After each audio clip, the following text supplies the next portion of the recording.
Here's a close-up of a baby gator here. He's about 3 foot, 4 foot long. Not bad. So many bait stealers around here. I'm just taking my bait and cutting them now. I'm gonna get 30 a can. I'm gonna be here a few days. So I'm gonna just kind of find it. Well, that one's already on. That's a little male. Little male.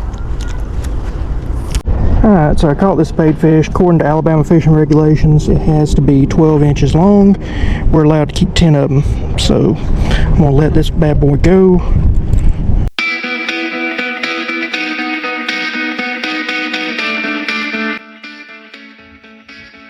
Welcome back to the channel. I'm your host, Ken Johnson. So today, I'm going to show you clips from when I went to Alabama on a family trip. So the place that we stayed at was just on the Alabama side of the line, the Florida-Alabama line. It is near Gulf Shores, Alabama, if you're familiar with that area.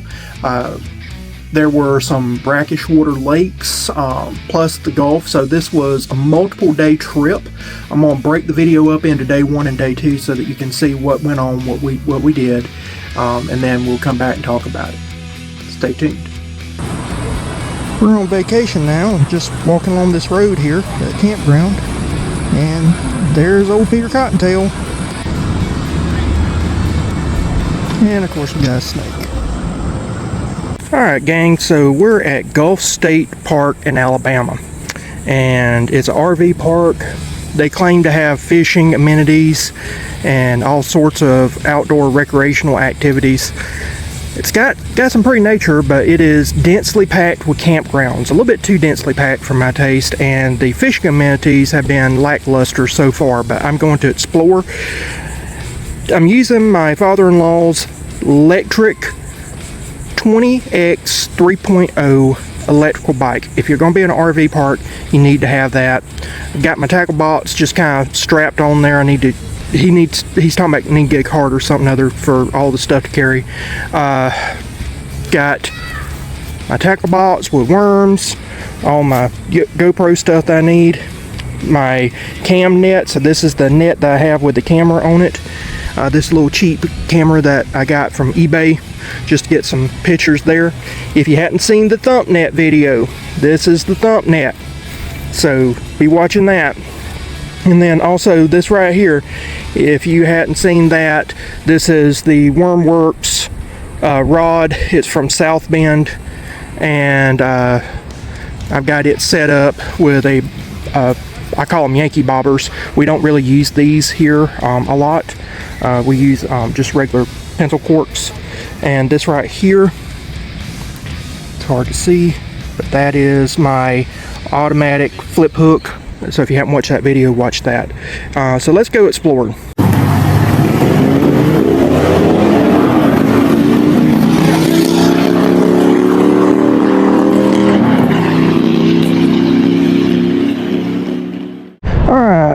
So this says right here, do not feed or aggravate the alligators. If you want to know how to aggravate an alligator, just tell them how much better things are up north. It really ticks off these southern alligators. This right here is some worms mating. You can see a little cocoon of eggs right there. These right here are English night crawlers or European night crawlers, and so they only have 1 egg per cocoon. If it was American redworm, it'd have about 4 to 6 eggs per cocoon, sometimes even 8. Most you get with these European night crawlers is about 2 eggs per cocoon. But we're going to start using some of these fishing bait. I'll leave these 2 alone so they can continue on. Let's see how this goes.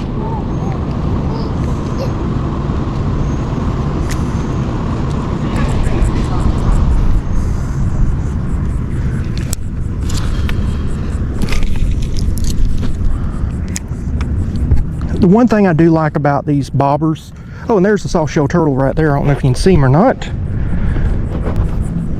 And there's some fish hitting over there.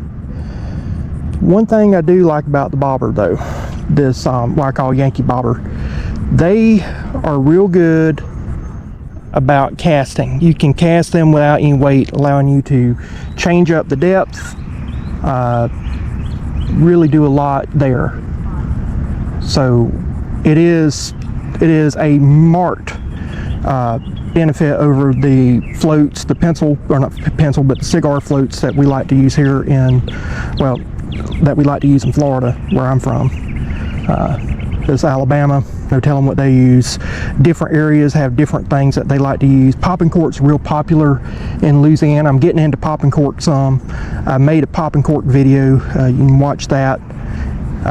They're good for fishing around these grass beds. Just looking at the grass, even though they're listed as freshwater here, I can tell you the beach is right over there, and so therefore this is actually going to be brackish water. And I have seen some redfish and other saltwater fish in this lake. That's because hurricanes come in and it gets the fish into the waters. So this has saltwater fish, freshwater fish, even though it's marked freshwater for licensing purposes only. Got nature here. There is a good amount of nature here. That was a turtle or a snake right up there. Probably a turtle. We saw a snake the other day, a moccasin actually, walking around. We got here yesterday for a family vacation event, and that moccasin was right out there where everybody walks. And we came back not even 20 minutes later, and there was two families setting up on both sides where that snake was. I let them know, hey look, there's 2 foot long moccasin here, be safe.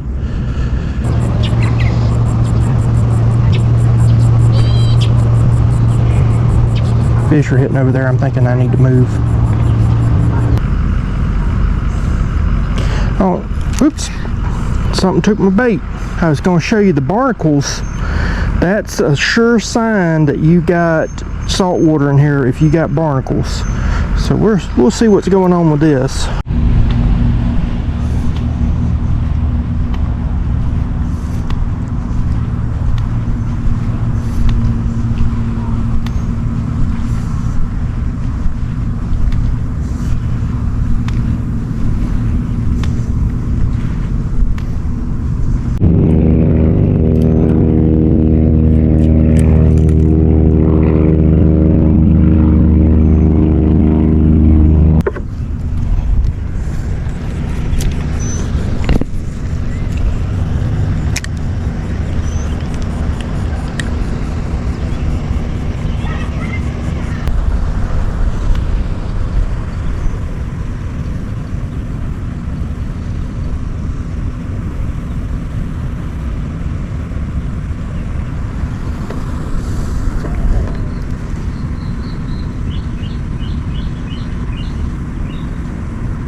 I don't know if I caught her or not, but I had a male bluegill that I was going to show y'all, and I don't think the camera is on. The camera's about to overheat. I've got, ooh, something just hit over there. Probably going to go a little, this is deeper here, so I'm going to go deeper.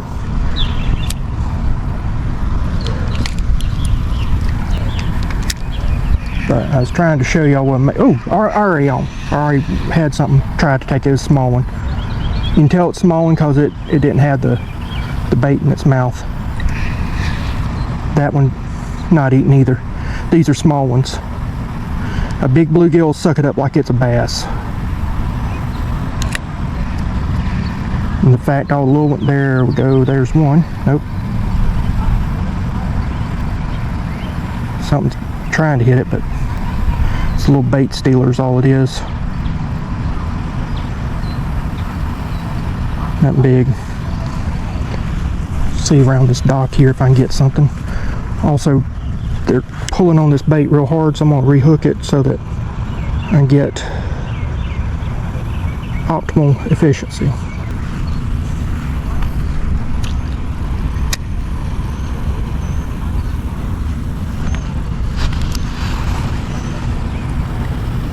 Got a little one right there. Oh, yeah, you can tell it's a little one. Folks, we're going to make like a baby and head out.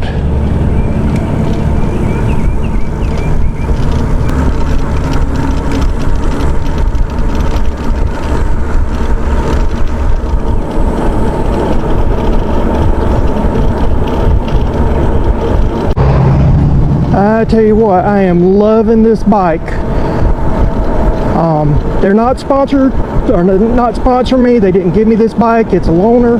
But anybody who wants to sponsor me for their e-bike, I'd be interested in talking with you, because these things are fun, and I could definitely use one to do some, you know, around the house fishing, or if we go camping, bring something with me. That'd be cool. I've got to slow down because speed limit's 5 miles per hour here, and I am going over speed limit on this bicycle. That is so freaking cool. I'm along this little canal here that feeds into the lake. Just seeing what might hit along here.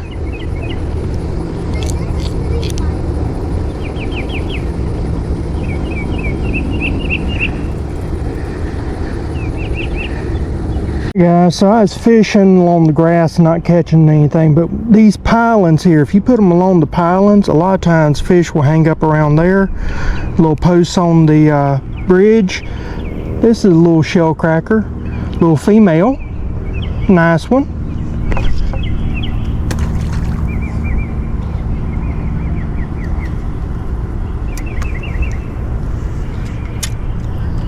See if we can do this again. So you can see the barnacles, again, proof that this is salt water and not fresh water. And so what I'm going to do is lower my line, and we're just going to be right there along the barnacles, which means that in the wintertime, I'm betting you that you would be able to catch sheephead in here if there's any sheephead in this lake, which I bet you there is. Something's got it. I took my worm. Here's a small one.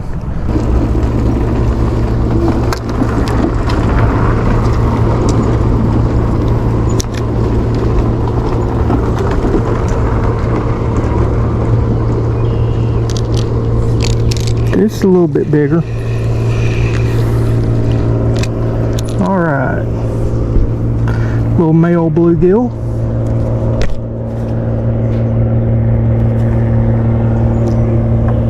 Alright, I'm going to throw this under here and see if we can catch another one. Fish love structure.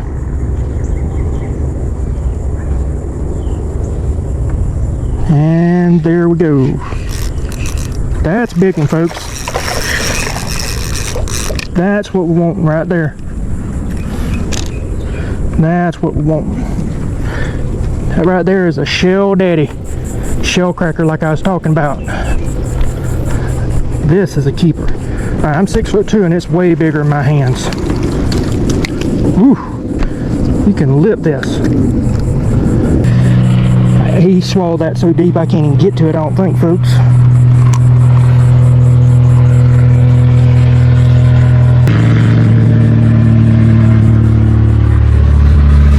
Alright guys, so we have got a massive shell cracker in here, and I'm going to put it in the thump net.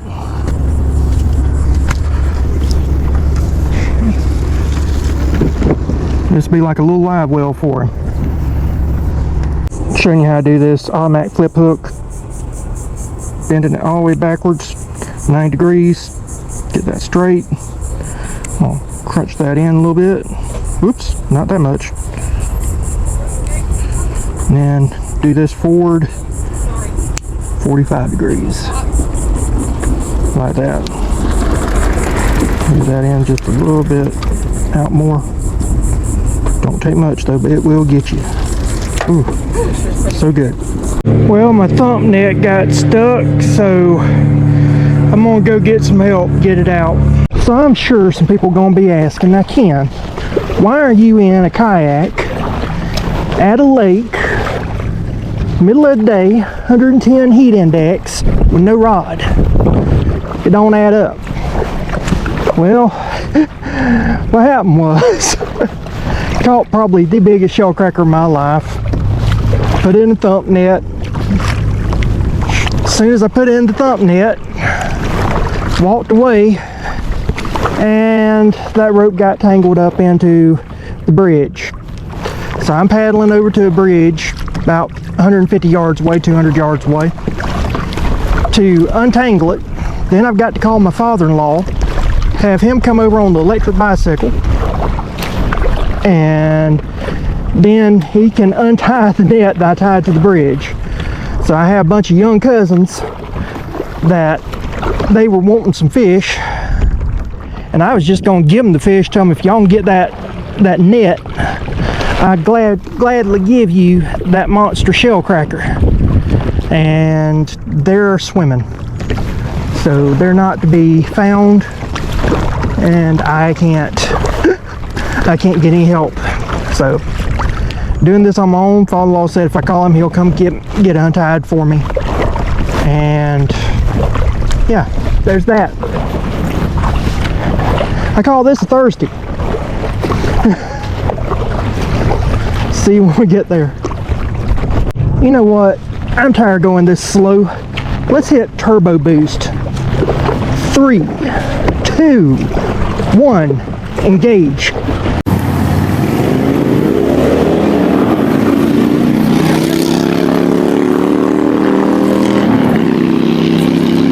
Well, we're here. Let's see if we can get to it. See what happened. And then we'll worry about untying it.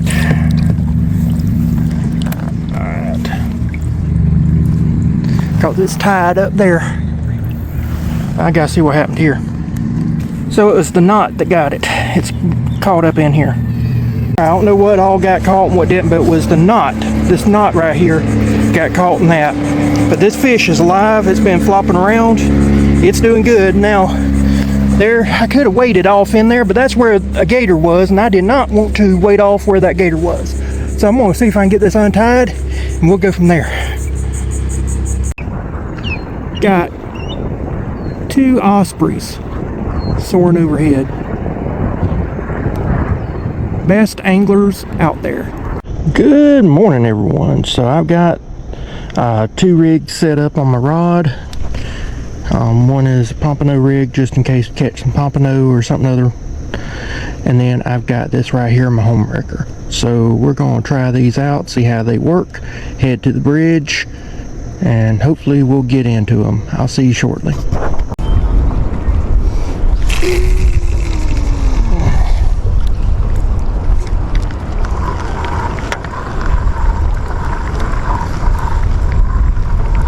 Alright, I caught a spadefish here. Little one, but it works.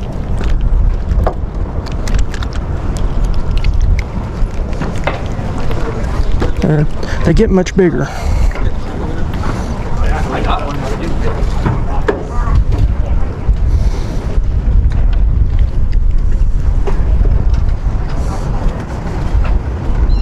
Alright, so I caught this spadefish. According to Alabama fishing regulations, it has to be 12 inches long. We're allowed to keep 10 of them. So I'm going to let this bad boy go. Caught it on my automatic flip hook, by the way. So, just in case you're wondering. And right there is a sea turtle. I don't know if you can see that or not, but beautiful sea turtle. I don't know if you can see or not, but what's happening is the spadefish are eating on the jellyfish, and so that's the reason why they're here. The jellyfish are at the beach, and so spadefish are trying to feed on them some, but they'll feed on anything.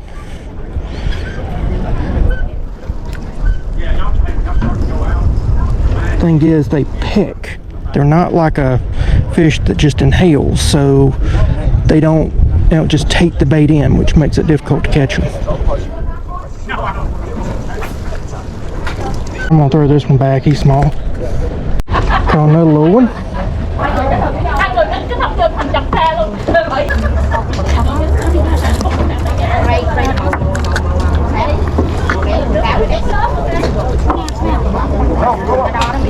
Got another one. Getting progressively bigger, but not much. Whew. They're covered in that jellyfish because I just got ate up with it. Let's get it off. Okay. Hey. There's more fish. Yeah, right there. Y'all need to be careful. What was that? Y'all need to be careful. These things eat jellyfish. Like, I just put my hand on that slime there, and I got stung, so just thank be you. careful with, you know, children. Those are some big ass fish, honey. Yeah, these are called There's a big angelfish or fish. spadefish. There's more big Hold it for a fish. second. Can I have some? When they get big, they're good to eat. Look, don't touch the reeling, but look at those really big ones. You see those really big ones over there? Careful, you better. It says they eat the fish.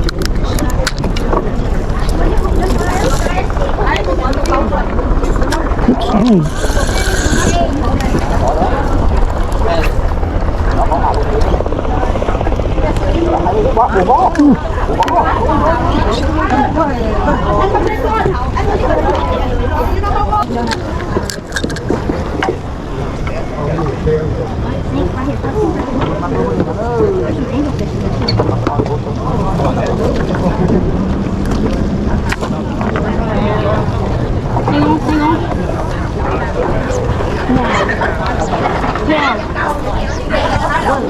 Alright, got another one right here.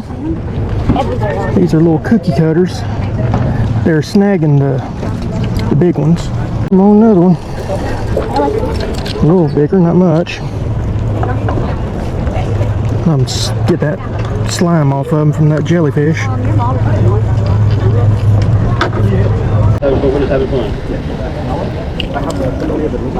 Alright, this different species is hardtail. So you can eat them. I have ate them. They're not the best in the world, but they make excellent bait. I might use this later on. We got another.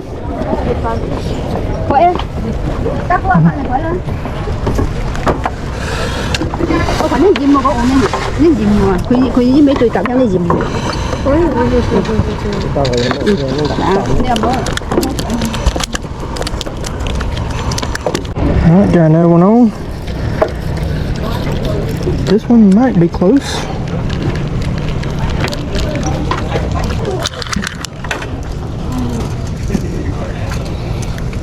Nope.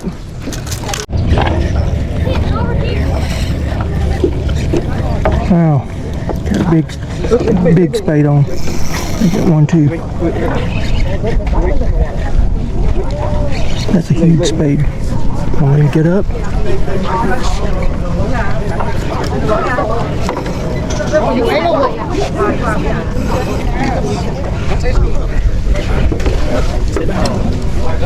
Look.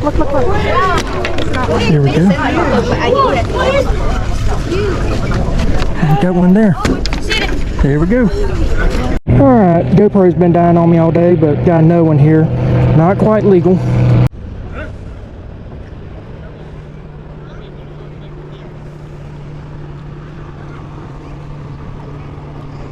Got some bait fish going. Yeah, so that was an interesting place. They were talking about that they're for fishing. That's not the case. They have some areas where you can fish, but they don't set themselves up for fishermen, if you understand what I'm saying there.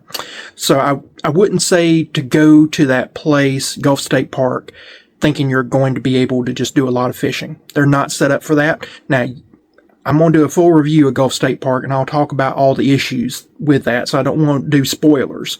But all in all, had a pretty good time. Definitely will be going back. I'll just kind of curb my enthusiasm for fishing. I think what's funny is that it's so hard to find a lot of the regulations on fish and game in Alabama. They just don't have the resources available. And so when I came home, I was upset that they really didn't have any type of regulations posted on spadefish, whether or not you could snag them or not. My understanding of the law was you couldn't snag them. People were keeping fish that my understanding of the law says you can't keep, but I'm not a game warden. I don't try to regulate people.